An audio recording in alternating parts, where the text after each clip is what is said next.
Imagine standing on a platform so high that the world below looks like a toy map.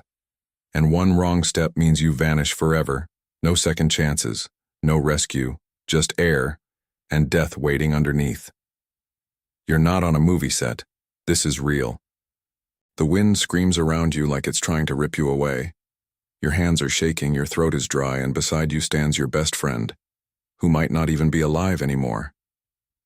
This nightmare began in 2010, deep in the lonely deserts, where silence stretches for miles and civilization feels like a distant dream. Two friends, Becky and Hunter, drove into this emptiness chasing something they couldn't fully understand. But the real question is, why would anyone willingly climb a tower that looks like it was built to trap souls?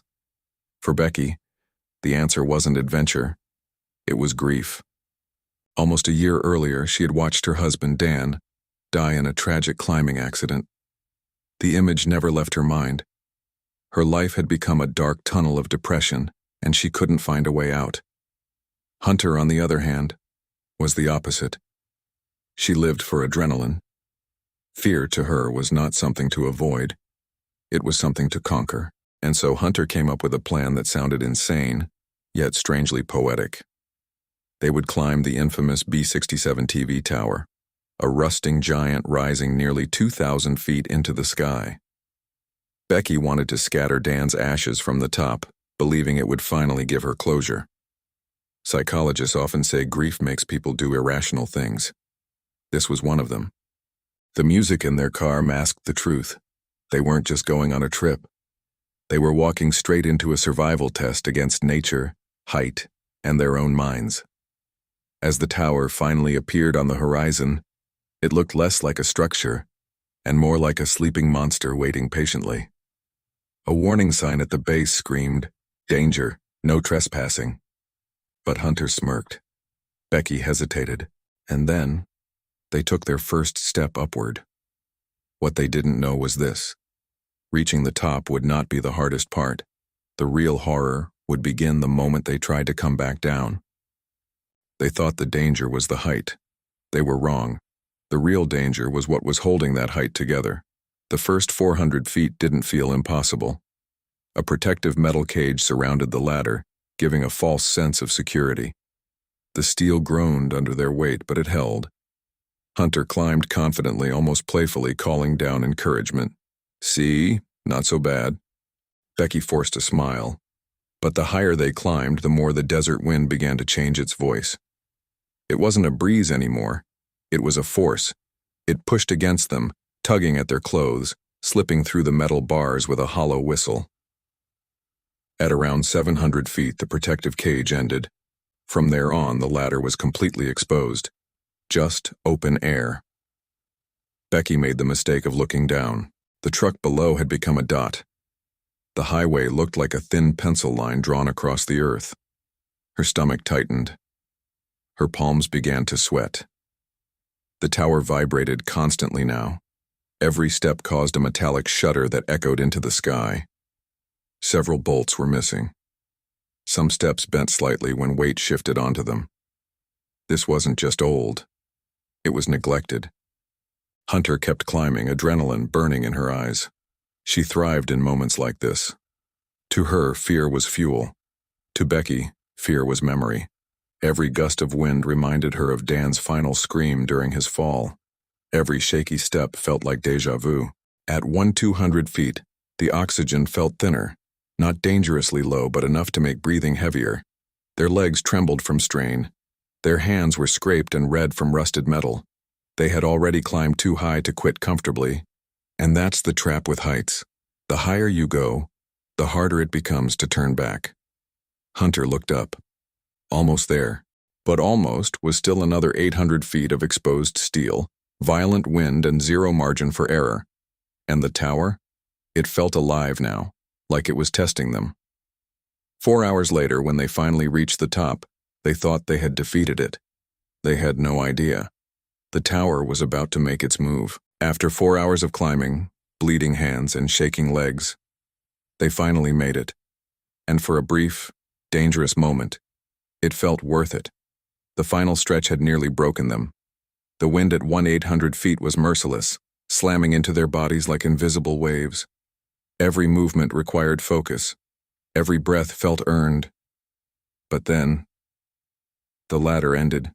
They pulled themselves onto a tiny triangular platform, barely larger than a kitchen table, suspended nearly 2,000 feet above the desert floor. And suddenly, silence. The horizon stretched endlessly in every direction. The desert looked peaceful from up there, almost beautiful. The chaos of the climb disappeared beneath a surreal calm. Clouds drifted at eye level. The world felt small. Hunter let out a victorious laugh. We did it. For the first time in months, Becky felt something she hadn't allowed herself to feel since Dan's death. Relief. They hugged carefully, aware that one careless step could erase everything. Hunter launched her small drone into the air, capturing breathtaking shots of them standing at the edge of nothing. Wind whipped their hair wildly as they posed for daring photos, legs dangling over open sky. It was reckless. It was euphoric. It was exactly the kind of moment Hunter lived for. Then Becky reached into her bag. Inside was a small container, Dan's ashes. Her hands trembled as she stepped toward the edge. She whispered something only she could hear, then released the ashes into the roaring wind. The particles scattered instantly, vanishing into sunlight. For Becky, it felt symbolic, like letting go, like closing a chapter. For a few minutes, they just sat there, breathing in victory. The fear was gone. The tower felt conquered.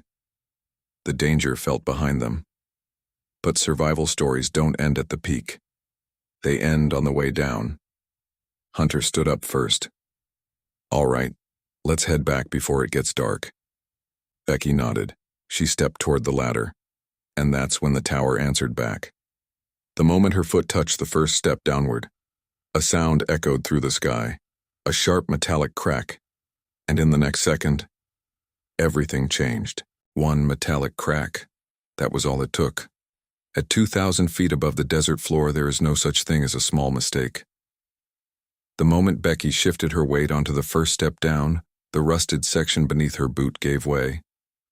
The sound wasn't loud, but it was final. A violent snap echoed through the hollow steel frame of the tower. Then gravity took over. The upper ladder section, nearly 100 feet of it, ripped loose from the structure. Becky screamed as the metal tore away beneath her. For a split second, she was falling. The sky flipped. The desert spun. Her stomach dropped into nothingness. But she didn't disappear. Her safety rope jerked tight. She dangled in open air, suspended over an endless drop, the broken ladder crashing downward into the desert like a collapsing skeleton. The sound of metal smashing against the ground reached them seconds later. Hunter lunged forward instantly, grabbing the rope with both hands. The force nearly pulled her over the edge. She braced herself against the platform railing, muscles straining, screaming Becky's name over the wind. Hold on. Don't look down. Becky couldn't breathe. She was spinning slowly, suspended by a single line of rope tied to unstable metal above. The wind twisted her body like a pendulum. Below her was nothing but a smooth central pole, impossible to climb. Hunter dragged her back up inch by inch. It felt like hours. Finally, Becky's trembling hands caught the platform edge. Hunter pulled with everything she had left, and Becky collapsed onto the metal floor, gasping, shaking uncontrollably. They crawled to the center of the platform. Then they looked down. The ladder was gone. Completely gone. The only path back to the ground had shattered and fallen 3,000 feet. Below them was just a narrow vertical pole. No steps, no grip, no way down. Silence returned. Not peaceful silence, the kind that presses against your chest. They weren't climbers anymore. They were trapped. 2,000 feet above the desert. No ladder, no backup plan.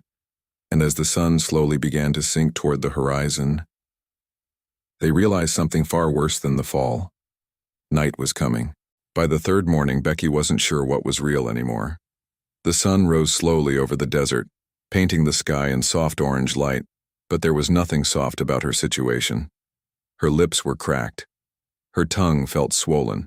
Every breath burned. The wind had stopped feeling like wind. It felt like something scraping against her skin. Hunter sat nearby, calm, too calm. She kept giving instructions. You can still fix this. Think, Becky. There's always a way down. But something felt wrong. Becky blinked slowly and looked toward the lower antenna dish, the one about 30 feet below the platform, and that's when reality tore through her. There was a body lying on it, broken, twisted, blood dried dark against the metal. It was Hunter. The truth hit harder than the dehydration.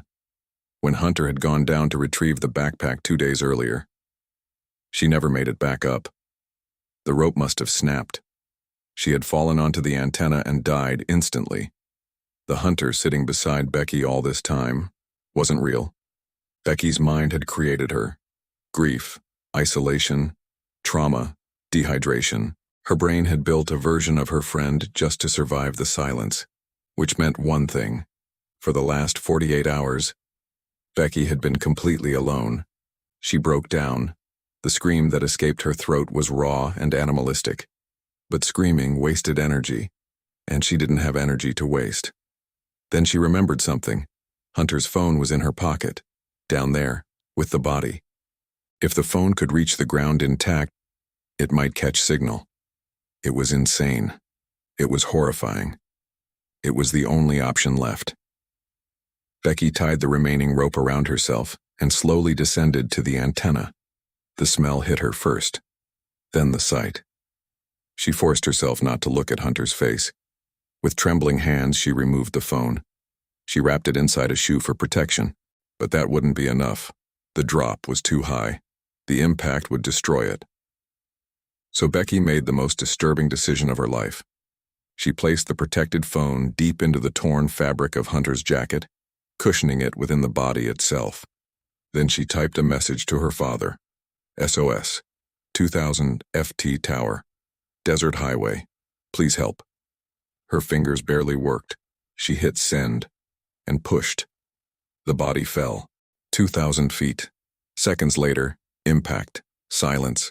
Then, one tiny miracle. Message delivered. Hours later, sirens echoed through the desert. Rescue teams climbed what remained of the tower and brought Becky down alive. She had survived the height. She had survived the dehydration. She had survived her own mind. But some heights don't leave you when you climb down from them. They stay with you. Forever. The tower still stands in that desert, rusting, silent, waiting, not for climbers, but for the next person who believes they can conquer fear, without understanding what fear is trying to protect them from.